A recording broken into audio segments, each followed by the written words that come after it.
Anong kabangagan nitong ating natutunghayan, mga kababayan? Akalain nyo, hindi raw magpapakita itong ating Disney princess, mga kababayan, na si Admiral Kokak kay Donald Trump? What? Akala ba natin excited na excited sila, mga kababayan, na harapin si Donald Trump? Lalong-lalo na noon, kakaupo pa lang ni Donald Trump, di ba? Sinabi agad nila, mga kababayan, we will meet Donald Trump ASAP. At ang sabi pa nga ni Maharlika, may balak daw landiin ito ni Lisa. Yung mukha, Magpapabango daw si Liza Araneta Marcos, mga kababayan, kay Donald Trump. Anong nangyari? Sa halip na bumango, lalong bumantot ang admiral nyo. May kinalaman ba ito, mga kababayan, sa kanyang kinasasadlakang kontrobersiya ngayon? Sa pagkamatay ng kanyang kasamahan na si Paulo Tantoco, na cause of death, cocaine? Overdose? Kaya hindi haharap si Admiral, mga kababayan, kay Donald Trump. Hindi daw siya sasama sa Amerika. First time in history, mga kababayan, simula na naging first lady si Admiral. Ang Amerika pa ang hindi niya sasamahan, mga kababayan. Something is fishy. Ito pa naman ang gustong-gusto nila, di ba? Sosyalan, si Donald Trump ang harapin nila, mga kababayan. Tapos, bakit absent si Admiral? Panoorin niyo po, ha? Sa biyahe po ngayon ni Presidente Marcos sa Amerika, kasama po mo. Biyahe na naman. Panahon na siguro, mga kababayan, naman para maningil. Dahil 3 years na ano na nangyari doon sa mga nakaraan niyang biyahe? Na the most traveled president, mga kababayan, sa kanyang termino noong first 3 years niya. Ano lang nangyari? Ngayon mag-aaksaya na naman ng panahon, oras at pera ng taong bayan. Papuntang Amerika. Uli ang unang ginang? Hindi po. Hindi sasama, mga kababayan. Anong sabi ni Ted Filon? Sa biyahe po ngayon ni Presidente Marcos sa Amerika, kasama po muli ang unang ginang? Hindi po. Hindi!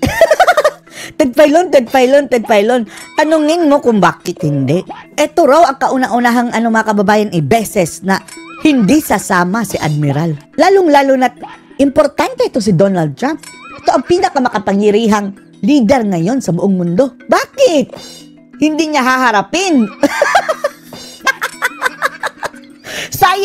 Sayang ang chance mo, Admiral. Mayroon ba kaming hindi alam na tinatago mo, Admiral? Nagkaroon na po ng...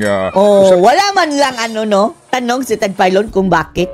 Medyo malambot magtanong si Ted Filon, mga kababayan, pagdating dito kay Claire Castro. Ask the Ted Filon hard questions. Dahil sa statement na ito ni Binibining Marcos, including any involvement... ang tinutukoy niya, mga kababayan, gustong paimbestigahan ni Amy, mga kababayan, etong nangyaring pagkamatay ni Paulo Tantoco dahil kasama sila, mga kababayan, doon sa grupo ni Admiral na papuntang Amerika. Official event yun, mga kababayan, although si Paulo Tantoco ay hindi officially kasama sa entourage, pero ang kanyang asawa +1 siya, mga kababayan.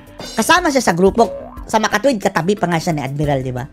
Direct or indirect of the First Lady or... Direct or indirect? Explain lang. Nagagalit sila, mga kababayan, Si Amy na ang nag-demand dito, Other Philippine government officials. I also call for the clarification of the First Lady's whereabouts in the relevant time as may be reflected in official records such as the medical examiner's report to dispel further speculation. Ano po?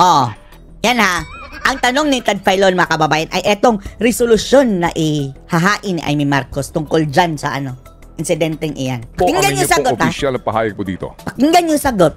Unang-una po, hindi po kami maggagawa ng pagpapaliwanag dahil lamang sa utos ni Numan. Senador yan! Di bali, mga kababayan, kung hindi sila magpapaliwanag, pwedeng sabihin na yan ni Amy Marcos. Importante yan, mga kababayan Kahapon po, binigay na po namin ang statement para po maliwanagan ang taong bayan dahil nga sa... Maliwanagan ang taong bayan o maguluhan o malinlang? Ito pinagsasabi nito, mga kababayan, Grabing pilipit, mga kababayan. Grabing panti-twist. Makalat na fake news na ito. Disinformation. Bukang bibig, fake news. Specify mo ano ang fake news. At wag mong ilihis doon sa report ng mga kababayan, yung LA Police ba official report na makikita natin sa internet, na namatay sa na namatay talaga sa drug overdose na cocaine. Yan. At mayroong party kinagabihan. Kahit pa ipagpalagay natin mga kababayan, ang pinagnangakak nito ay parang generalize na niya mga kababayan na fake news lahat ang mga police report. Dahil mayroon daw napalabas ng edited. Pero ina-undermine nito mga kababayan na mayroong report na cocaine overdose. Kahit pa wala ang pangalan ni Admiral, hoy, ungas, terereng, established na magkasama sila. Katabi pa nga. Pasayaw-sayaw pa. Kumain pa, lumamon mga kababayan si Admiral katabi ni Tanloco. We owe it to the people para po yung mga tao. We owe it to the people. People hindi naniniwala sa'yo. Po ang taong bayan po ay makita kung sino ba yung nagsisinungaling. Ikaw! Matagal na, sinungaling ka. Sino yung gumagawa lang ng kwento? Ikaw din. So wala po kami obligasyon na mag-report kay ninuman. Obligasyon po namin na ipaalam ang katotohanan sa taong bayan. Wow, katotohanan.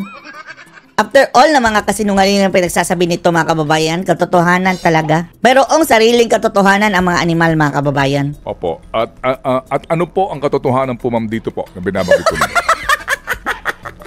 Yung pong pinalabas kasi na police report.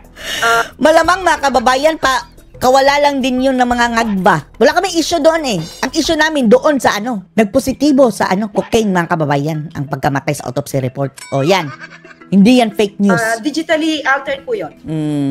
Na binabanggit pati yung kilatisin pangalan mo ni nga. First Lady. Yung Ted party Filon. yun, Ted Filon, kilatisin mo. Digitally altered. Ang lampa-lampa ni Ted Filon na mga kababayan, anong nangyari dito kay Ted mga kababayan? Bakit biglang nang lalambot dito kay pagdating sa mga bangag? Tapos kay Sara, grabing, ang talas ng dila.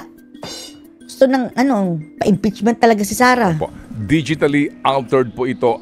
Meron ho ba kayong informasyon kung sino ang may gawa nito? At tanungin mo, Ted Filon, mayroon ka bang original na report? Paano mo nasabi na digitally altered? Ipakita mo. Tingnan natin mga kababayan kung andun pa rin yung nag-positive sa cocaine. Wala po kaming alam ng informasyon kung sino mismo yung wala ngang informasyon, nag-alter. Pero kung sino yung naglabas, ang presumption, siya yung nag-alter. Presumption. Pangalanan mo kung Yan sino. naman sa batas natin. Kung sino may hawak na. Malamang mga kababayan, ang tinutukoy nila ay yung pinost ni Bobby Tiglao na isinend lang din sa kanya. Wala kaming paki doon eh. Kahit for now wala ang pangalan ni Liza Araneta mga kababayan doon sa police report na sinasabi nilang fake. Ay hindi nila mawawala mga kababayan na etong si Paulo kasama ni Liza sa kanyang party, sa kanyang entourage, sa kanyang grupo. Which is, ang issue naman ni Liza mga kababayan ay yun nga, pulburon. Pinipilipit mga kababayan. Palusot pa more. Na fake documents at siya ang nagpalabas ito, ang presumption, siya yung gumawa. Kasuhan mo. Opo. Sige. Yan pong sinasabi niyo siya ang may gawa po at ang presumption po siya ang pinanggalingan nito. May sinasabi ho kayong mga taong responsable nga at kakasuhan daw po. Meron ho ba kayong informasyon kung sino-sino itong kakasuhan? Mas maganda. Pero ang magkaso si Liza Araneta.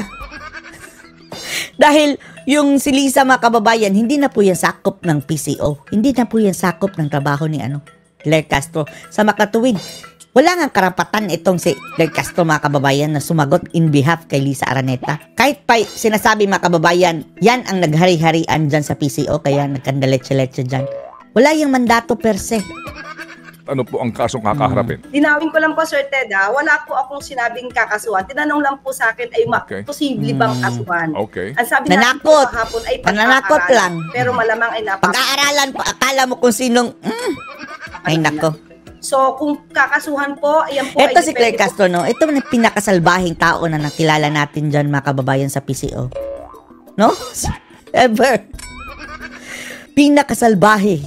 Po sa unang ginang at sa mga taong involved po at pag-aaralan po. Opo.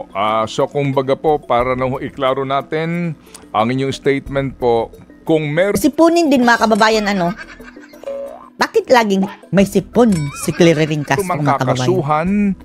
Parang may sinusitis ba, masalita. Po, ang magkakaso dito ay ang unang ginang. Opo, si sa Admiral. Taong nadamay po. Mga pribadong taong nadamay sa kagagawa nito mga obstructionist na. Obstructionist na? Opo. Ma'am, mawalang galang lang po, attorney, ha? Walang hiyain mo na yan, Ted Filon. Huwag kang palampa-lampa, Ted Filon. Eto, no? Soft na masyado, mga kababayan, itong mga tanong ni Ted Filon, no? Dito ho sa pagkakataong ito, kasi nga kami po sa amin pong programa, yun din po ng paggalang sa pamilya ng mga nasa sangkot dito. Meron ho bang naging ugnayan na ang tanggapan ng unang ginang sa pamilya po dito nung namatay para lang ho sa sitwasyon na ngayon po ay ito na naman po ay lumalaganap nga sa social media at pinag-uusap? Yan din, mga kababayan, ang nakakapagtaka. Di ba close sila? Bakit? Wala ni isang statement ang Palasyo Malacanang, mga kababayan, sa pagkamatay ni Tantoco. Kahit simpati lang man, mga kababayan, sympathy message, condolence, mensahe, pakikiramay, wala. Bakit wala? Usapan. Sa aking pagkakaalam, meron po at yun nga po, ang unang ginang po, actually, para sa sarili niya, hindi lang po siya nag-worry for her. Dahil alam niya po yung katotohanan. Mas nag-aalala po siya sa pamilya na nagluluksa. Ay, nako. Yung naaapektuhan. Ang mukha, mga kababayan, Pwede na ba mag-artista? Pribadong tao na naapektuhan. Uy, hindi bagay sa'yo, OA ka. Dahil lamang sa gustong sirain ang unang ginang at ang Pangulo. Huwag kayo ang sumira. Walang sumisira sa inyo. Kayo ang nagkalat dyan Tapos napuna kayo ng tao dahil nagkalat kayo, tapos kayo sasabihin nyo sinisiraan kami. Isa lang ang hindi nila madidinay, mga kababayan, may namatay dahil sa cocaine. Kasamahan nila. Ang administrasyon. So, tapos isisisi nyo sa mga kritiko, mga obstructionist daw. Mga tao dyan ang bumabatak, tapos isisisi nyo sa mga ang babatik ko sa inyo. Opo, yun hubang ginang nito pong sinawing palad rito ay konektado pa po konektado ba daw ho hanggang ngayon sa palasyo at may posisyon sa tanggapan? May posisyon! Yes po. Tingnan nyo. +1 siya, mga kababayan, meaning sa trip na iyon, siya yung add-on. Ang tanong dyan, mga kababayan, gastos pa rin ba ng gobyerno yan? Nagiging issue yan, mga kababayan, dahil ang sabi na kesyo daw maraming sakay ang aeroplano o konti lang, pareho lang daw ang gasolina, mga kababayan. Kaya punuin na lang daw ng family and friends para sumama doon. Hello! Tapos, ang gastos niya sa pagkain, hotel. Ay, nako. Kaya nga, magpaliwanag kayo, sabi ni Mangga. Nakapuntos dito si Mangga, mga kababayan. Ba ay bumapasok na po o naka-leave pa rin po siya? Nagtatrabaho na po. Bawal po sa amin ng bakasyon masyado. Wow! Saling na naman kay Sarah, mga kababayan. Sabi niya, bakasyon. Hindi po allowed. Salbahe, no? Napakasalbahe nito si Claire Castro, mga kababayan. Nakakainis. Kaya hindi itatanggalin ito, mga kababayan, dahil naiinis pa rin tayo. Pero, okay lang. Dahil lalo silang bumabaho, mga kababayan. Bumabantot lalo si Bangag dahil dito. Dapat trabaho. Bawal ang bakasyon. Okay, sige po. Shut up! Ano masasabi niyo dito, mga kababayan? Post your comments below.